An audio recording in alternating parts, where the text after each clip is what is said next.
nobody cares, work hard. So like you can have all these excuses all day long. Oh, this happened. That. You know what? Nobody cares. Like really, nobody cares. You just have to work harder, move on, do something else, find a different path. Or so I saw that and I have that shirt and I've gotten so many comments on that shirt. People like point at it and they're like, "That's so true." I'm like, I know it's 100% true. I wish I'd have came up with a slogan myself, but I mean, there's so many different life lessons that I've learned, but that nobody cares, work harder thing. It is true. Even my son says it all the time. He's 10 years old. He'll see like, oh, my stomach hurts or something, and he'll hear somebody say that, and he'll just look at me, and go, nobody cares, Dad. Work harder, right?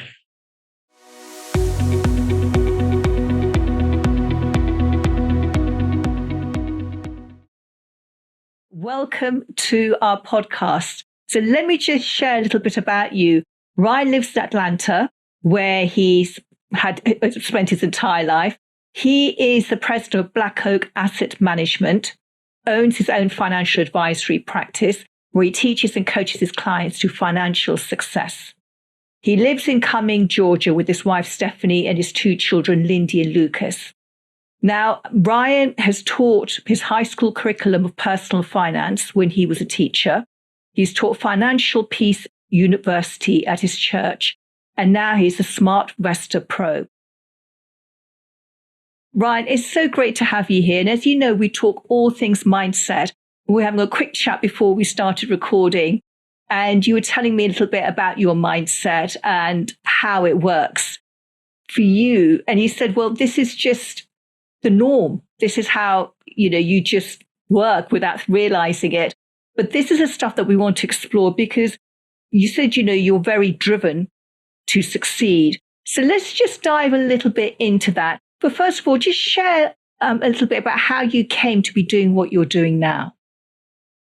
Sure, great question. A lot of it did start when I was in my late teenage years. I was very fortunate enough to get drafted and to play professional baseball. So I'm 18 years old and luckily I had a great set of parents who were not letting me going to do anything stupid with this amount of money. Because at 18, none of us made really good financial decisions at that point.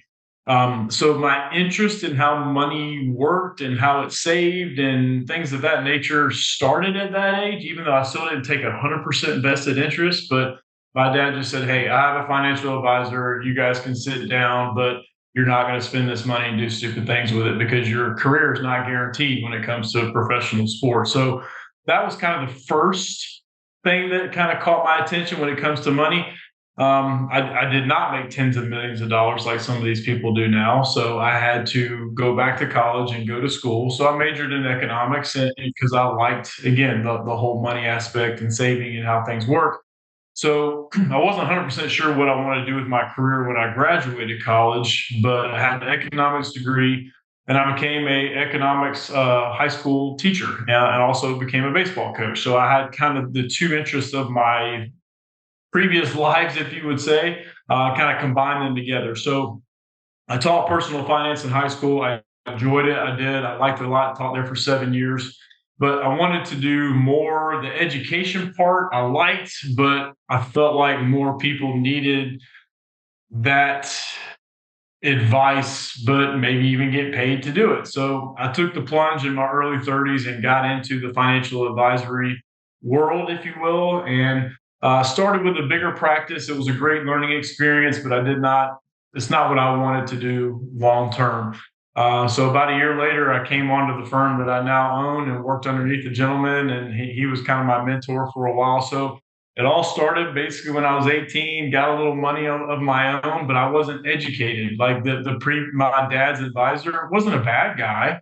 I couldn't tell you one thing how my money was invested or what it was doing or anything. I couldn't educate anybody on what my money was doing. So anyway, it evolved over time, and I've been in the financial advisory world for about 12 years now, but it really started at 18, kind of morphed into teaching it to high school kids. And then I realized that there's a lot of people that don't understand this stuff.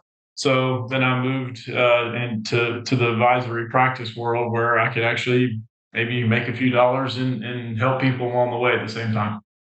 You said that you've enjoyed success and you are enjoying success. You're doing pretty well. How do you feel your baseball experience and the attitude that you brought to that has helped you to become a successful advisor? Yeah, I think a lot just comes from my, like I said, competitive nature. I'm just a wired individual to compete and to get things done. Sometimes my wife has to remind me that not everybody's wired that same way. So, I'm one of those hard driven morning people, and my wife is not. She just wants me to leave her alone and not say anything to her in the morning. And I'm like, let's get stuff done. Let's do this. Let's do this. And that's just not how she works. But again, going back to my competitive nature, I just think a lot of times in life, you need to have some sort of a competitive nature or something to strive for or to move forward. And I'm kind of fearful of the failure part than I am more so the successful part. So if I get something done, like I was really proud, I got my CFP designation last fall. That was one of the hardest things I've ever had to do. It was tough. And for some people, it's easier to pass that exam and get through it. I did not think it was easy to get through, but I got through it. And then my wife's like, okay, you need to pause and enjoy that. But my mind's always like, okay, what next? What next? What next? But sometimes I need to stop and kind of remind myself, okay, let's enjoy what we're doing now. Still strive, but still kind of pat yourself on the back. Say, hey, man, that was a good job for doing that. And kind of enjoy your success, but then maybe move on eventually. But yeah, fear of failure is my thing. I don't like to fail, and that's what drives me is the fear of failure. And I think I'm not comparing myself to Michael Jordan, but there was a series on Netflix about Michael Jordan, and he kind of said that same thing that resonated with me. Now, Michael Jordan has had way more success, I guess, depending on how you measure it, but way more success than I've ever had. But he said that, and I'm like, that's exactly how I feel. I have a victory, and it's like, okay, yeah, good job, and then I want to move on. But if I failed at something, man, that would sit with me for a while. Wow. So that is your big driving force to avoid failure at all costs. That then drives you to take action. So you're a morning person, you get everything done. And you were saying that you leave the office for mid-afternoon. So talk us a little bit about through your routine, your daily routine, how you manage to get everything done. Yeah, so I usually get up about 4:30 in the morning, which some people think is craziness. But big into fitness, so I like to keep my health. I'm in my mid 40s now. I'm not getting any younger, and I want to make sure I'm trying to maintain my health as much as possible. Which your health is not guaranteed. You can still do all the proper things, and it's not guaranteed. But I'm trying to prevent those things as much as possible. So I get up, work out. I get both of my kids up. Well, my teenage daughter, she gets herself up, but I take them both to school. So I enjoy doing that. I like spending time with them to do that. So I got my morning routine with them, come back home, and then get ready and take off for work. So I get as much done during the day. Are there some days that I work later? Sure, there are. There are many days that I work way later. But now that my kids are in the phase of life they are, and they're super active, they have practice, whether it's one kid or the other. There's something going on just about every single night. And I coach them to some capacity in each of their sports, and I want to do that. I enjoy doing that. So I usually my schedule. I hate missing anything that they have, even if it isn't practice. I cannot stand that. And sometimes me and my wife have to rotate. That's just part of it. One kid has a game, the other kid has a game, so we have to divide and conquer. But I want to be out of here by 2:30, 3 o'clock. That way, I'm home with my son.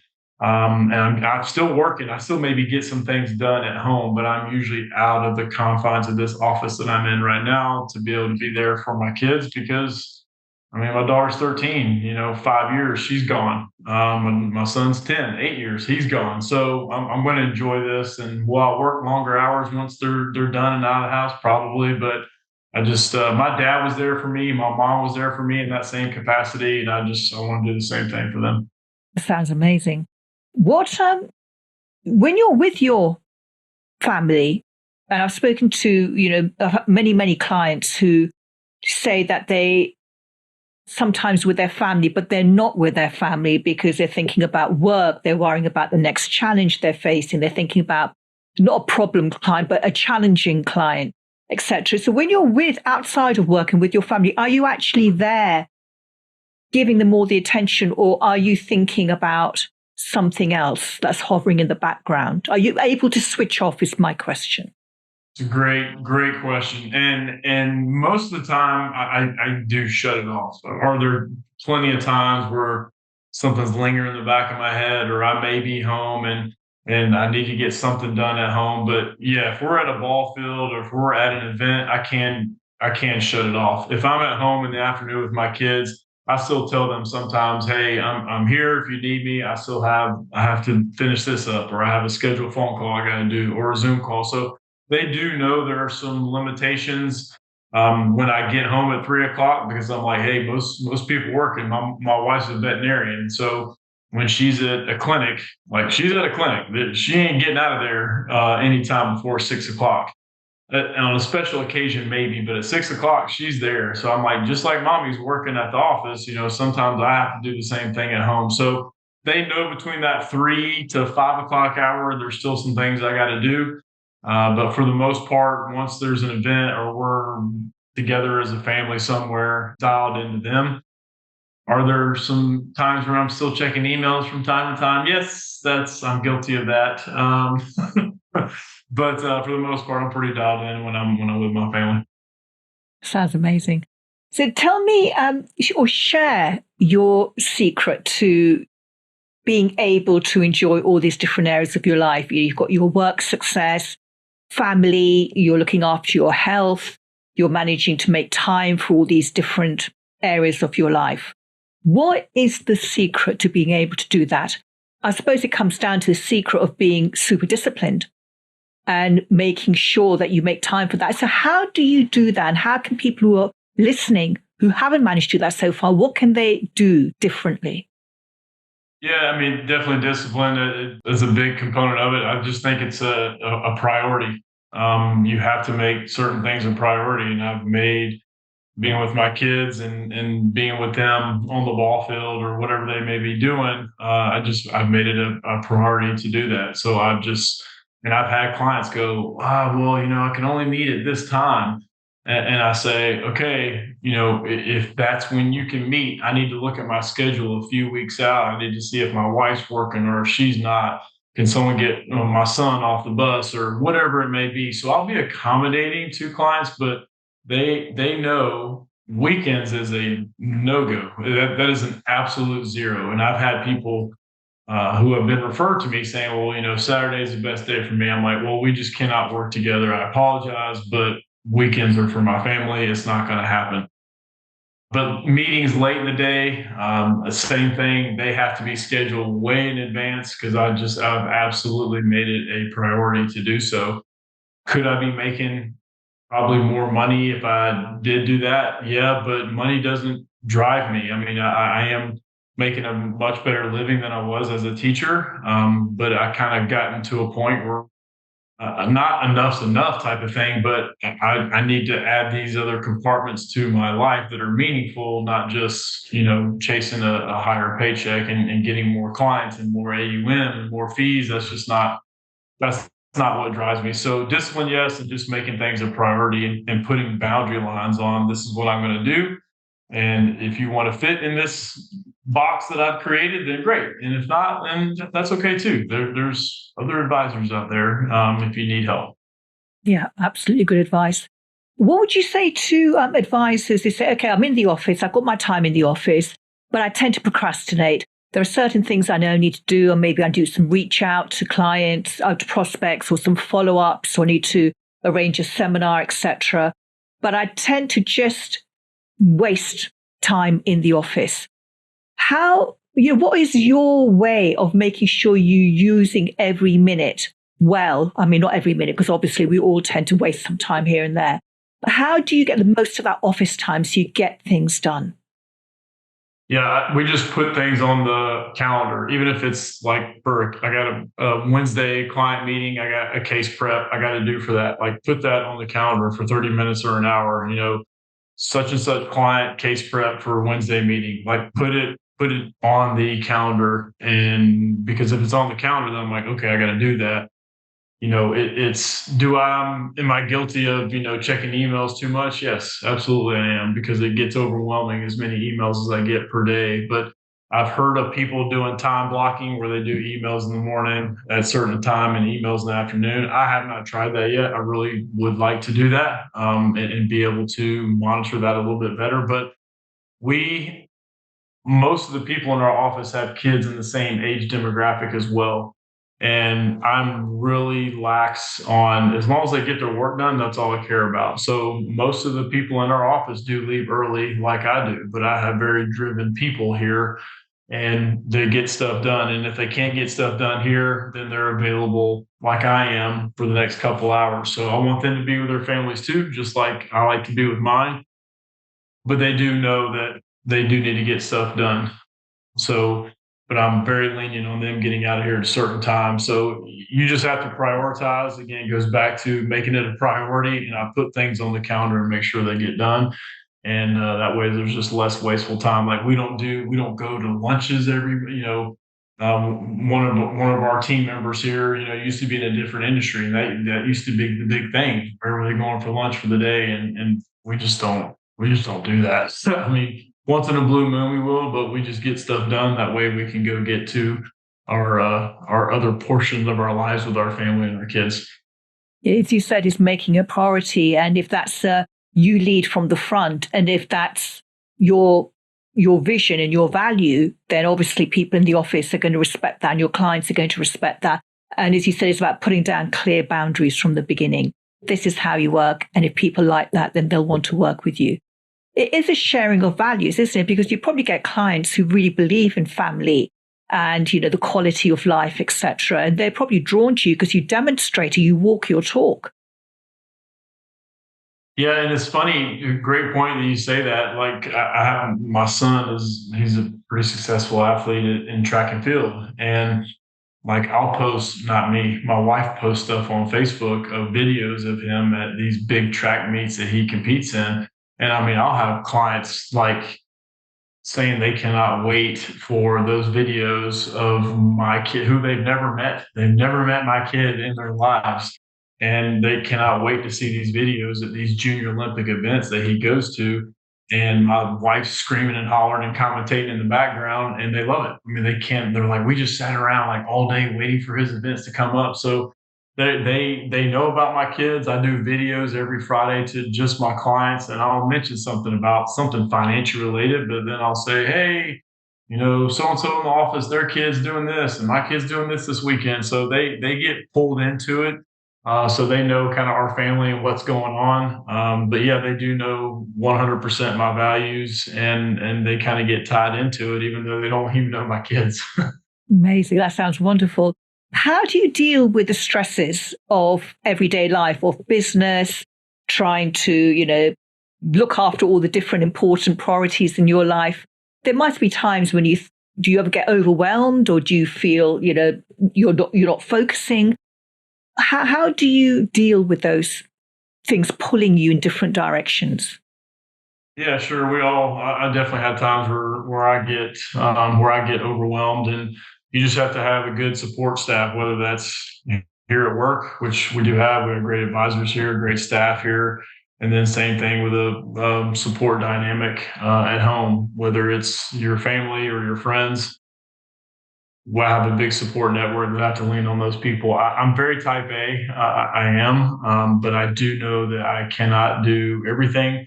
I can't be at two different places at once. Like I told you with my kids, one kid playing in a tournament here, one kid's playing in a tournament there. I cannot be at both places. I would try my best to do both. Well, AI may sort that out one day. That's true. I may be able to figure that out one day, as quickly as that's moving. And I remember my wife telling me that she can't be in two places at once. Like your kids know that you love them and you want to be at both, but they just understand that you cannot. So you just have to lean on people around you. You cannot do everything yourself, and just have that trusted network of coworkers, family, friends to be able to help you out with stuff like that, because it can get overwhelming doing it on your own by yourself. Absolutely. In terms of your success, you said it's not all about the money. Of course, it's not, but we all know that money can make things easy and give us choices and all those really nice things. What, everyone has a money mindset. We all have beliefs around money about how much we can have or how difficult it can be, how easy it can be, etc. What would you say about your money mindset that allowed you to have this level of success? And obviously, it's going to grow as time goes on.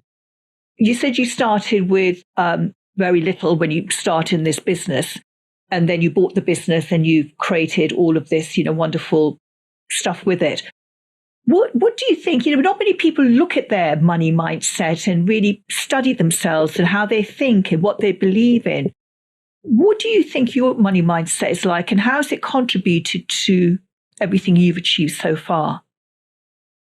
A lot does go back to those days of playing baseball where I had teammates that were just spending money like, that gravy train was never going to end, that paycheck was going to last the rest of their lives. And with all professional athletes, no matter how successful you are, you eventually have to retire. You do have to, some earlier than others. And I don't know. I just always had that mindset because my parents were very budget oriented. I was very middle class family, not poor, but not rich. But my dad did pretty well. But I knew we had a budget. My mom was very tight with that. And so, did we have nice things? Sure, we had things that we needed and wanted, but we didn't take extravagant vacations or anything like that. So I think it was ingrained in me. And then when I had my own money, I'm like, I don't want to waste this.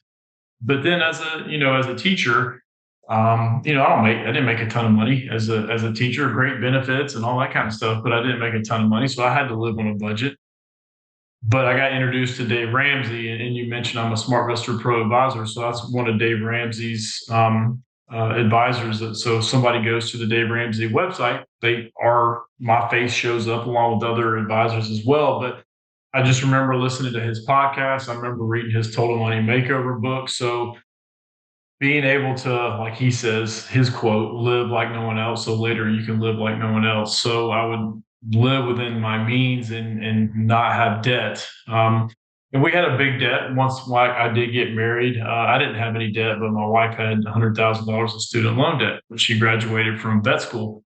And we worked very hard to pay that off, and we paid that off pretty quickly. So I've always kind of had that mindset of I've hated that feeling of being super restrictive. I live within a means, but I never wanted to go back to like really watching to every single penny that I spent. I hated that. Even though I'm a numbers guy, I could not stand that. I could not stand that restrictiveness. So I do remember almost leaving this industry because I was so broke that because again, when you first get in this industry, you don't know where your next paycheck is going to come from sometimes. So I just remember that feeling. I think I was a year into the business, and I remember around Christmas time, like, what kind of Christmas are we going to give my kids? Luckily, my wife had a good job, but still, it just didn't go far enough. So I just remember that awful, awful feeling, but I had the fear of failure. I didn't want to quit and then go back to teaching. I had the fear of failure, so I stayed in it. I grinded it out, and then eventually got to a point where I still live within my means very comfortably, but I never want to go to a store and go, oh, can I get this, or I got to buy this on close out or discount. Like I look for the next bargain shopper as well, but I go to a store if I want to buy something, I'll go and buy it. I hated that mindset of going, oh my gosh, can I do this or not do this? I was there, but I did not like that feeling. I told myself I was absolutely 100% never going back. So it goes back to that Dave Ramsey mindset. I don't live without outside of my means, and we don't have debt other than our house payment, our mortgage, but that's it. That'll be paid off in a few years. So I just make sure we live within our means and just control that spending where it's not restrictive. So, what are your beliefs around money and prosperity? So again, going back to debt is a killer to anyone's really net worth, their spending capacity. I was even listening to another podcast this morning, Brian Buffini.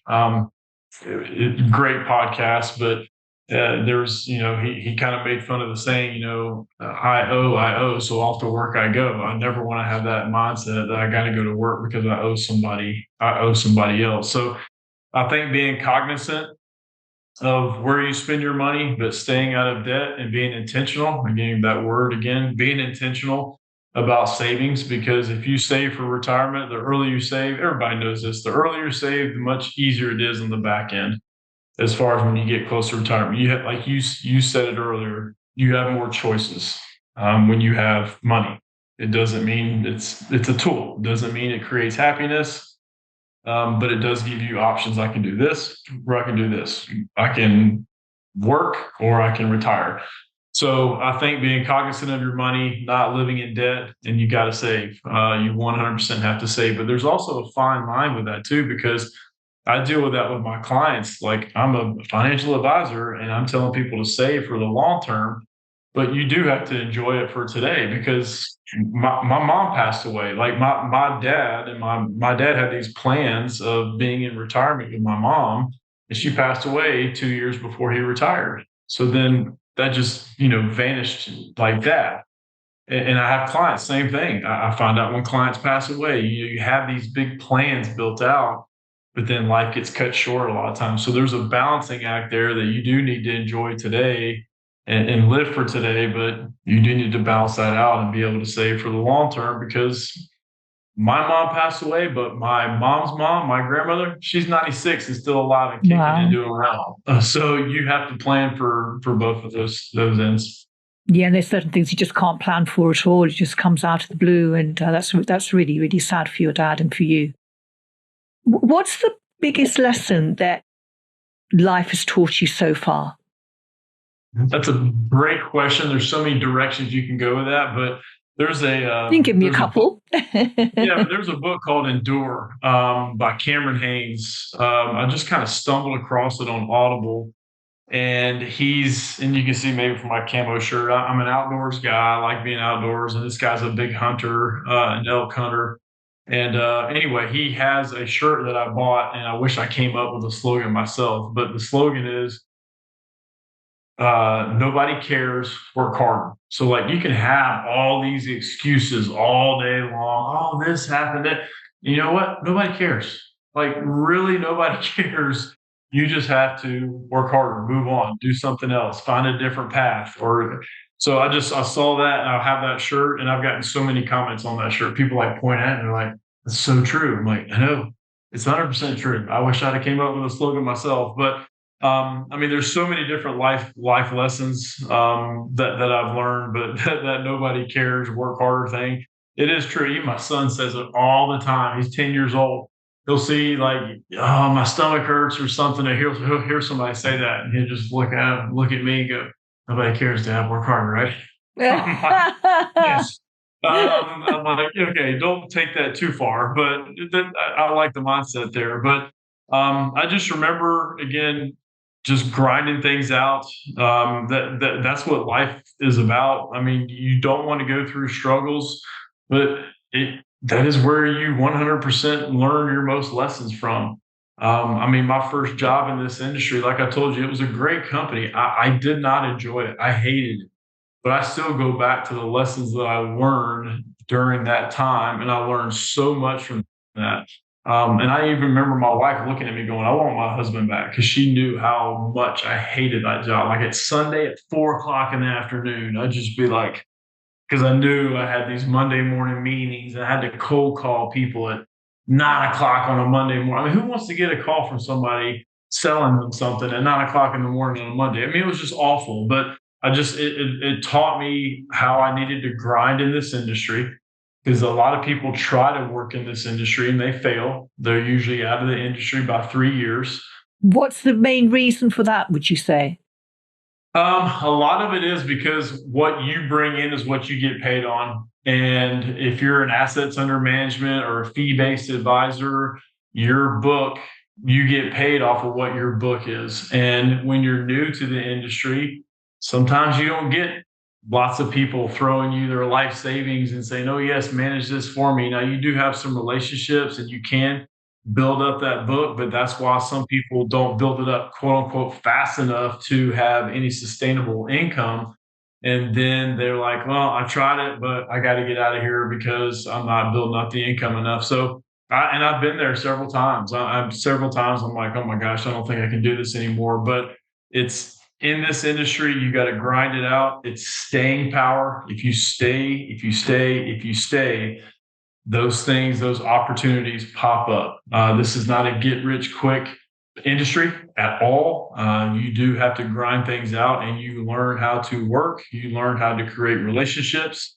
Because if you don't create relationships with people, they're not going to trust you. And that's a lot where it stems from. But as long as you stay around, more opportunities present themselves. Clients change jobs, they have an inheritance, or they have a life problem, they need to come to you. And so if you're not around, if you get out of the industry, then somebody else is going to reap that. So the longer you stay in, the more chances of success that you have in this industry. But there is a lot of people that stay in it for a few years and they just can't, they just can't cut it. It's not for them. And I get it because there's a lot of competition. There's robo advisors, there's AI, there's fee compression, there's compliance. I mean, there's a lot. Trust me, there's a lot to have to handle. But if you can stay around and get through those things, you can be very successful in this business. Absolutely. And you've proved it, you're a proven case. So, Ryan, how can, if any advisors out there who may want to get in touch with you, or any of our listeners who may want to find out more about what you do, what's the best way for them to do that? Like most people, just go into our website. It's Black Oak AM. The letters A is in Apple, M is in Mary, stands for Asset Management. So blackoakam.com is our website. You can contact us at our page. You can find out more about us. I have a podcast myself. It's called Perfect Game Retirement. Kind of goes back to my baseball days, the kind of spin on the title of that. But Perfect Game Retirement, I've been doing for a few years. I enjoy it. I really, it's kind of a time release for me for once a month. I get to record a couple episodes. So that's another way to find us as well. Fantastic. Thank you. It's been such a pleasure speaking with you. Thank you, Nina.